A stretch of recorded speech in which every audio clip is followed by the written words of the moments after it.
അയ്യോ കുഞ്ഞുള്ളത് കൊണ്ട് പഠിക്കാൻ പറ്റുന്നില്ല, അയ്യോ ഇനി വീട്ടിൽ പണികളുള്ളതുകൊണ്ട് പഠിക്കാൻ പറ്റുന്നില്ല, അതൊക്കെ നമ്മൾ കണ്ടെത്തുന്ന എക്സ്ക്യൂസാണ്.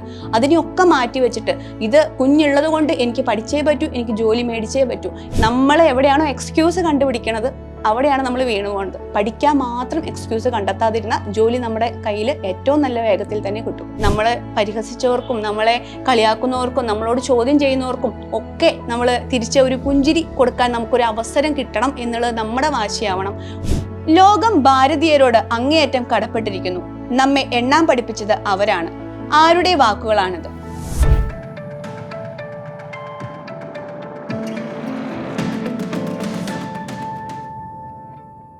എൻ്റെ പേര് അനിമോൾ. ഞാൻ തൃശ്ശൂർ ജില്ലയിലെ വടക്കാഞ്ചേരി സ്വദേശിനിയാണ്. VFAക്ക് എനിക്ക് 8th റാങ്ക് തൃശ്ശൂർ ജില്ലയിലുണ്ട്. അതിൽ ഒരുപാട് സന്തോഷം. ലോക്ക്ഡൗൺ തന്നെയാണ് PSCയിലേക്ക് കടന്നു വരാനായിട്ടുള്ള പ്രധാന പ്രേരക ഘടകമായത്. ഗവൺമെൻറ് ജോലി കിട്ടുവാണെങ്കിൽ നമുക്ക് സെക്യൂറായിട്ട് ഒരു ജോബ് എന്നും ഉണ്ട് എന്നുള്ളൊരു വിശ്വാസം. അതുകൊണ്ടാണ് PSCയിലേക്ക് കടന്നു വരാൻ തന്നെ തീരുമാനിച്ചത്. ഞാൻ കഴിഞ്ഞ LDCക്ക് എനിക്ക് തൃശ്ശൂർ ജില്ലയിൽ LDCക്ക് വേണ്ടിയിട്ടാണ് ആദ്യമായിട്ട് പ്രിപ്പയർ ചെയ്യുന്നത്. അതിനെനിക്ക് ലിസ്റ്റിൽ വരാൻ കഴിഞ്ഞില്ല. അന്ന് ഒരാഴ്ചയോളം നമ്മൾ ഒന്ന് വീണുപോയി. ഒരാഴ്ച കഴിഞ്ഞപ്പോൾ പിന്നെ വീണ്ടും എണീറ്റ് കൃത്യമായിട്ട് തന്നെ പഠിക്കാൻ തുടങ്ങി. എന്തൊക്കെ ഞാൻ പഠിക്കുന്നു എന്നുള്ളത് കൃത്യമായിട്ട് എഴുതി വെച്ചിട്ട് കൃത്യമായിട്ട് എനിക്ക് കൃത്യ ടൈം ടേബിൾ ഫോളോ ചെയ്യാൻ പറ്റാറില്ല. പക്ഷേ എന്തൊക്കെയാണോ ഞാൻ പഠിച്ചത് എന്നുള്ളത് വ്യക്തമായ ധാരണ എനിക്ക് വേണം എന്നുള്ളത് കൊണ്ട് ഞാൻ എഴുതി വെച്ച് കൃത്യമായിട്ട് അത് റിവിഷൻ ചെയ്തിട്ട് പോവുകയാണ് ചെയ്തിട്ടുണ്ടായിരുന്നത്. ഡിസംബറിലാണ് ഞാൻ എൻട്രിയിലേക്ക് വരുന്നത്. പ്രദീപ് സാറ് കൃത്യമായിട്ടും ഞാൻ അത്രയും കാലം കുറച്ച് ഭാഗം പഠിച്ചിട്ട് അത് ഒരുപാട് പഠിച്ചു എന്നുള്ളൊരു തോന്നലായിരുന്നു. പ്രദീപ് സാറ് വന്നിട്ട് പറഞ്ഞു, ഇതല്ല പഠിക്കേണ്ടത്, ഇത്രമാത്രം ഒരു ദിവസം പഠിക്കണം എന്ന് പറഞ്ഞപ്പോൾ അത് ഓട്ടോമാറ്റിക്കലി കൂടുതൽ പഠിക്കാനായിട്ട് തുടങ്ങി. അത് എന്നെക്കൊണ്ട് പറ്റുമെന്നുള്ളത് എനിക്ക് മനസ്സിലായി. രാവിലെ 3 മണിക്ക് മുതൽ സാറ് തുടങ്ങാൻ പറയും. കൃത്യമായിട്ട് 3 മണിക്ക് തന്നെ ഞങ്ങൾ തുടങ്ങും. 3 മണി മുതൽ 6 മണി വരെ സെൽഫ് സ്റ്റഡിയാണ്. 6 മണി മുതൽ 10 മണി വരെ പിന്നെ നമുക്ക് അടുക്കളയിലും കാര്യങ്ങളൊക്കെ ചെയ്യാനുണ്ട്. അപ്പോൾ 6 മണി മുതൽ 10 മണി വരെ റിവിഷനാണ്. തലേ ദിവസത്തെ ക്ലാസ്സുകളെല്ലാം 2Xൽ ഇരുന്നിട്ട് കേൾക്കും ഈ 4 മണിക്കൂർ. അപ്പോഴത്തേക്കും നമ്മുടെ റിവിഷൻ ഒരുവിധം സെറ്റാവും. അത് കഴിഞ്ഞിട്ട് ആണ് പിന്നെ നമ്മൾ അന്നത്തെ ദിവസം ഒരു 10 മണി 10:30 കൂടിയിട്ടാണ് അന്നത്തെ പ്ലാനിങ് തുടങ്ങുന്നത്. അന്നത്തെ ടൈം ടേബിൾ ഷെഡ്യൂൾ ചെയ്ത് വെച്ചേക്കുന്നതിനനുസരിച്ച് നമ്മൾ പഠിച്ചു തുടങ്ങുന്നത്. ഒരു കുടുംബിനി എന്ന നിലയിൽ മക്കളാണ്, 2 ആൺകുട്ടികളാണ് എനിക്കുള്ളത്. 2 കുഞ്ഞു മക്കളാണ്. അവരിപ്പോൾ 1ാം ക്ലാസ്സിലും UKGയിലും ആയിട്ടുള്ളൂ. അപ്പോൾ അവരുടെ വളർച്ചയുടെ സമയത്താണ് ഞാൻ പഠിക്കുന്നുണ്ടായിരുന്നത് കൂടുതലും. അപ്പോൾ അവരെ കൂടെ കൊണ്ടുപോകുക എന്നുള്ളതാണ് നമ്മുടെ ഏറ്റവും വലിയ ടാസ്ക്. ഒപ്പം അവർക്ക് വല്ല വയ്യായികയും വന്നാൽ നമ്മൾ ഓട്ടോമാറ്റിക്കലി പിൻവലിഞ്ഞു പോകും. പക്ഷേ നമ്മളെ ബാക്കി എല്ലാ കാര്യങ്ങളും നമ്മൾ സമയം കണ്ടെത്താൻ നമ്മളെ കൊണ്ട് പറ്റും. എങ്ങനെയാണെങ്കിലും ബാക്കി എന്തിനൊക്കെ നമ്മൾ എക്സ്ക്യൂസ് പറഞ്ഞാലും പ്രദീപ് സാറും പറയുന്നു, എന്തിനൊക്കെ എക്സ്ക്യൂസ് പറഞ്ഞാലും പഠിക്കണതിന് മാത്രം ഒരു എക്സ്ക്യൂസ് പറയേണ്ട എന്നുള്ളത്. സാറിനത് ഇഷ്ടമല്ലായിരുന്നു. അപ്പോൾ അതുകൊണ്ട് ഞങ്ങൾ ഒരു എക്സ്ക്യൂസ് എവിടെയും കണ്ടെത്തിയിട്ടില്ല. അത് ഞങ്ങൾ പഠിക്കാനായിട്ട് കൃത്യമായിട്ട് 10 മണി മുതൽ നമുക്ക് നേരിട്ട് വായിച്ച് പഠിക്കാൻ പറ്റാത്ത കാര്യങ്ങൾ വീഡിയോ കണ്ടു പഠിക്കും. എനിക്ക് കമ്പൈൻ സ്റ്റഡിയാണ് എനിക്ക് ഏറ്റവും ഇഷ്ടമുള്ളത്. ഒന്നുമില്ലെങ്കിൽ എനിക്ക് പറഞ്ഞു കൊടുക്കുന്നത് ഇഷ്ടമാണ്, ഇല്ലെങ്കിൽ എനിക്ക് കേട്ട് പഠിക്കേണ്ടത് ഇഷ്ടമാണ്. അപ്പോൾ ഇത് രണ്ടും ഏതെങ്കിലും ഒരു മെത്തേഡ് ഞങ്ങൾ ഫോളോ ചെയ്തിട്ട് കൃത്യമായിട്ട് സിലബസ് എന്താണോ, നമുക്ക് ടൈം ടേബിൾ എന്താണോ തന്നിരിക്കുന്നത് അത് ഫോളോ ചെയ്യാൻ ഒരു വീട്ടമ്മയ്ക്ക് പറ്റും. പക്ഷേ നമ്മൾ എവിടെയാണോ എക്സ്ക്യൂസ് കണ്ടുപിടിക്കണത് അവിടെയാണ് നമ്മൾ വീണു പോകുന്നത്. പഠിക്കാൻ മാത്രം എക്സ്ക്യൂസ് കണ്ടെത്താതിരുന്ന ജോലി നമ്മുടെ കയ്യിൽ ഏറ്റവും നല്ല വേഗത്തിൽ തന്നെ കിട്ടും.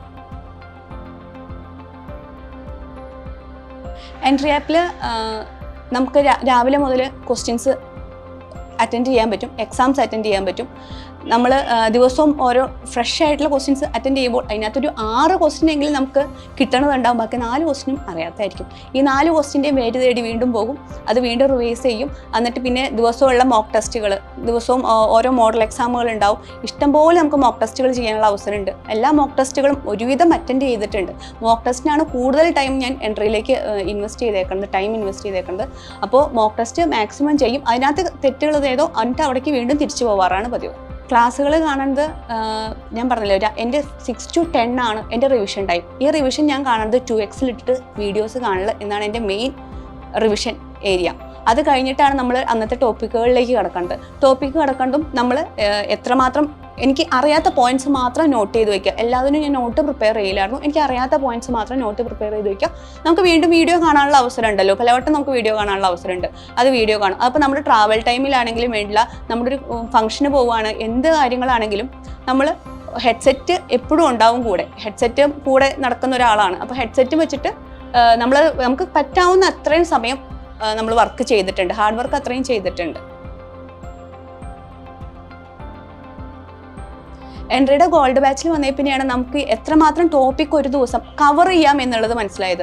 ഞാൻ വിചാരിച്ചിരുന്ന ഒരു 4-5 ടോപ്പിക്ക് കവർ ചെയ്തിരുന്നെങ്കിൽ ഓക്കെ ഇത് ഞാൻ നന്നായിട്ട് പഠിച്ചിട്ടുണ്ട് എന്നുള്ളൊരു കോൺഫിഡൻസ് ആയിരുന്നു. പക്ഷേ പ്രദീപ് സാറിൻ്റെ അടുക്ക എത്തിയപ്പോൾ പ്രദീപ് സാറ് പറഞ്ഞത് ഞാനും പഠിക്കുന്നത്, ഞാനൊരു ഉറുമ്പാണെങ്കിൽ സാറ് പഠിക്കുന്നത് ഒരുപാട് കൂടുതലായിരുന്നു പഠിക്കാൻ പറഞ്ഞിട്ടുണ്ടായിരുന്നത്.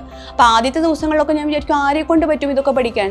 3-ാമത്തെ ദിവസം മുതൽ പഠിക്കാൻ തുടങ്ങി. സാറ് എന്നും എക്സാം എടുക്കും, 1-2 വീതം സാറ് ക്ലാസ് ഉണ്ടാവും. എന്നിട്ട് ക്ലാസ്സിൽ സാർ 5:30 ആകുമ്പോൾ 3 മണിക്ക് ഞങ്ങളുടെ കൂടെ ഇരുന്ന് സാർ 5:30 ആകുമ്പോൾ എക്സാം എടുക്കും. 5:30 ആകുമ്പോൾ എക്സാം എടുക്കുമ്പോൾ ഈ എക്സാമിൽ കട്ട് ഓഫ് കടക്കണം കമ്പൽസറി ആയിട്ട്. ഈ കട്ട് ഓഫ് കടന്ന് അവരുടെയൊക്കെ പേര് സാറ് വിളിക്കും. ആ പേരിൽ എൻ്റെ പേര് ഉണ്ടാവണം എന്ന് എനിക്ക് നിർബന്ധമായിരുന്നു. ആ പേര് വിളിക്കാൻ അത് 1ും 2ും ഒന്നും എത്തിയില്ലെങ്കിലും ആ ലിസ്റ്റിൽ കട്ട് ഓഫ് എന്തായാലും കടന്നിരിക്കണം എന്നുള്ളത് ഞങ്ങളുടെ എല്ലാവരുടെയും ഒരു വാശിയായിരുന്നു. അതേപോലെ തന്നെ കടന്നിട്ടുമുണ്ട്. നമ്മൾ ഓരോ വീട്ടമ്മമാർക്കും ആഗ്രഹമാണ് ഒരു ജോലിക്ക് പോകണമെന്നുള്ളത്. അത് ജോലിക്ക് പോകണമെന്ന് നമ്മുടെ ഏറ്റവും വലിയ തടസ്സം നമുക്ക് ചുറ്റുപാടുമുള്ള നെഗറ്റീവ്സ് ആണ്. അത് സൊസൈറ്റി ആയിട്ട് തരുന്ന നെഗറ്റീവ്സ് ഉണ്ട്, പിന്നെ നമ്മൾ സ്വന്തമായിട്ട് ഉണ്ടാക്കുന്ന നെഗറ്റീവ്സ് ഉണ്ട്. അയ്യോ കുഞ്ഞുള്ളത് കൊണ്ട് പഠിക്കാൻ പറ്റുന്നില്ല, അയ്യോ ഇനി വീട്ടിൽ പണികളുള്ളതുകൊണ്ട് പഠിക്കാൻ പറ്റുന്നില്ല. അതൊക്കെ നമ്മൾ കണ്ടെത്തുന്ന എക്സ്ക്യൂസാണ്. അതിനെയൊക്കെ മാറ്റി വെച്ചിട്ട് ഇത് കുഞ്ഞുള്ളത് കൊണ്ട് എനിക്ക് പഠിച്ചേ പറ്റൂ, എനിക്ക് ജോലി മേടിച്ചേ പറ്റൂ, ഇത്രയും പണികൾ ഞാൻ ചെയ്യുന്നത് കൊണ്ട് എന്താണേലും എനിക്കൊരു ജോലിയും കൂടെ സുഖമായിട്ട് കൂടെ കൊണ്ടാവുന്നതേ ഉള്ളൂ എന്നുള്ളത് കൃത്യമായിട്ട് നമ്മളെ തന്നെ മനസ്സിലിരുത്തുക. നെഗറ്റീവ്സ് ഒരുപാടുണ്ടാവും, ചുറ്റുപാട് നിന്ന് നമ്മളോട് നെഗറ്റീവ് പറയാനുണ്ടാവും. നെഗറ്റീവുകൾ കൂട്ടി വയ്ക്കുക, അതങ്ങ് ഗുണിച്ചു വെച്ചാൽ എന്താവും, നമുക്കത് പോസിറ്റീവായി കിട്ടും. 2 നെഗറ്റീവുകൾ തമ്മിൽ ഗുണിച്ച് നമുക്ക് പോസിറ്റീവായി കിട്ടുമല്ലോ. അപ്പോൾ നെഗറ്റീവുകളൊക്കെ ഇരുന്ന് കൂട്ടി വയ്ക്കാൻ നിൽക്കണ്ട, അതൊക്കെ നേരെ ഗുണിച്ച് ഒരുപാട് അങ്ങ് ഗുണിച്ചു വെച്ചോ. എന്നിട്ട് അതൊക്കെ പോസിറ്റീവ് ആക്കുക. എന്നിട്ട് ഇതൊക്കെ കഴിഞ്ഞ് നമ്മളെ പരിഹസിച്ചവർക്കും നമ്മളെ കളിയാക്കുന്നവർക്കും നമ്മളോട് ചോദ്യം ചെയ്യുന്നവർക്കും ഒക്കെ നമ്മൾ തിരിച്ച് ഒരു പുഞ്ചിരി കൊടുക്കാൻ നമുക്കൊരു അവസരം കിട്ടണം എന്നുള്ളത് നമ്മുടെ വാശിയാവണം. നമ്മുടെ ഉള്ളിൽ നിന്ന് വേണം നമുക്ക് ജോലി വേണം എന്നുള്ളൊരു ആഗ്രഹം. അത് ആഗ്രഹമാവരുത്, ആവശ്യമാവണം. അപ്പം മാത്രമേ നമുക്കൊരു ജോലിയിലേക്ക് വേഗം എത്താൻ പറ്റുകയുള്ളൂ. ഇനി പഠിക്കാൻ പോകുന്ന എല്ലാ കൂട്ടുകാരും എല്ലാവരും സ്റ്റഡി മെത്തേഡ് ഓരോരുത്തർക്കും ഡിഫറെൻ്റ് ആയിരിക്കും. ചിലവർക്ക് ഒറ്റയ്ക്കിരുന്ന് വായിക്കേണ്ടതായിരിക്കും ഇഷ്ടം, എന്നാൽ ചിലവർക്ക് ഒരുമിച്ചിരുന്ന് പഠിക്കേണ്ടതായിരിക്കും ഇഷ്ടം. അതിൽ ഏത് മെത്തേഡാണോ നമുക്ക് ഏറ്റവും നന്നായിട്ട് ചേരുന്നത് ആ മെത്തേഡ് കണ്ടെത്തിയിട്ട് വേണം നമ്മൾ പഠിക്കാനായിട്ട്. ആ മെത്തേഡിലൂടെ വേണം നമ്മൾ എത്താനായിട്ട്. പിന്നെ നമ്മൾ സ്മാർട്ട് വർക്ക് നന്നായിട്ട് ചെയ്യണം. കാരണം നമ്മുടെ ക്വസ്റ്റ്യൻ പേപ്പറിൻ്റെ പാറ്റേണുകൾ മാറിയിട്ടുണ്ട്. ഹാർഡ് വർക്ക് മാത്രം പോരാ, സ്മാർട്ട് വർക്ക് ചെയ്യണം. സ്മാർട്ട് വർക്ക് ചെയ്യാനുള്ളത് നമുക്ക് ബ്ലൂ പ്രിൻ്റ് ഒക്കെ എൻട്രിയിൽ നിന്ന് തന്നെ തരുന്നുണ്ട്. എന്തൊക്കെ മെത്തേഡ്, ഏതൊക്കെ ടോപ്പിക്കുകളാണ് പഠിക്കുകയാണ് എന്നുള്ളത് എൻട്രിയിൽ തന്നെ നമുക്ക് തരുന്നുണ്ട്. ആ ടോപ്പിക്കുകൾ കൃത്യമായിട്ട് കവർ ചെയ്ത് പോയാൽ തന്നെ നമുക്കൊരു 80% മാർക്ക് ശരിക്കും കിട്ടും. ബാക്കിയുള്ള 20% അത് നമ്മുടെ ഹാർഡ് വർക്കിൽ എന്തായാലും അതും കവർ ആയിട്ടുണ്ടാവും. ഇതിപ്പോൾ എൻ്റെ അനുഭവങ്ങളാണ് ഞാനിവിടെ പങ്കുവെച്ചത്. ഓരോരുത്തരുടെയും അനുഭവങ്ങൾ വ്യത്യസ്തമായിരിക്കും. എല്ലാവർക്കും നല്ലൊരു സർക്കാർ ഉദ്യോഗത്തിലേക്ക് എത്താൻ പറ്റട്ടെ എന്ന് ആശംസിക്കുന്നു. All the best. റാങ്ക് ഹോൾഡേഴ്സിൻ്റെ ഒരു എക്സാം സീരീസ് എൻട്രി ആപ്പിൽ സജ്ജമാക്കിയിട്ടുണ്ട്. അതിലേക്കായിട്ടുള്ള എൻ്റെ 10 ചോദ്യങ്ങൾ ഇതാ. എൻ്റെ ഉത്തരം നിങ്ങൾ കമൻറ്റ് ചെയ്യൂ. ഇന്ത്യയിൽ കാർഷിക മേഖലയിൽ നിന്ന് ഭാരത് രത്നം ലഭിച്ച വ്യക്തി ആരാണ്? Option A MS Swaminathan, option B MP Singh, option C Subrahmanyam, option D ഇവയൊന്നുമല്ല. പറമ്പിക്കുളം വന്യജീവി സങ്കേതം നിലവിൽ വന്ന വർഷം 1973, 1975, 1981, 1978. ഗ്രാമസഭയാണ് ഗ്രാമീണ ജനാധിപത്യത്തെ അർത്ഥവത്താക്കുന്നത് എന്ന് പറഞ്ഞതാര്? ജവഹർലാൽ നെഹ്റു, ജയപ്രകാശ് നാരായൺ, അശോക് മേത്ത, PK തുങ്കൻ. സഹോദരൻ അയ്യപ്പന്റെ നേതൃത്വത്തിൽ മിശ്രഭോജനം നടന്നത് എന്ന്? Option A 1917 May 28, 1927 August 28, 1936 September 25, 1919 September 25. 16ാം ധനകാര്യ കമ്മീഷന്റെ ചെയർമാൻ ആരാണ്? NK സിംഗ്, അരവിന്ദ് പനഗരിയ, ദേശ് വാസിൻ, ഇവയൊന്നുമല്ല. വൈറ്റമിൻ H എന്ന് അറിയപ്പെടുന്നത് ഏത് ജീവകമാണ്? B1, B5, B6, B7. Jawaharlal Nehru മുന്നോട്ട് വച്ച ലക്ഷ്യപ്രമേയത്തെ തെറ്റ്, നിയമവിരുദ്ധം, അപക്വമായത്, ദാരുണമായത്, അപകടകരമായത് എന്നൊക്കെ വിശേഷിപ്പിച്ചത് ആരാണ്? Hanumanthaiah, KM Munshi, Mukund രാംറാവു Jayakar, CD Deshmukh. മലാല യൂസഫലിയുടെ ആത്മകഥ മലയാളത്തിലേക്ക് പരിഭാഷപ്പെടുത്തി എഴുതിയത് ആരാണ്? PV Albi, CN Rajan, PR Nair, VK ഉണ്ണി.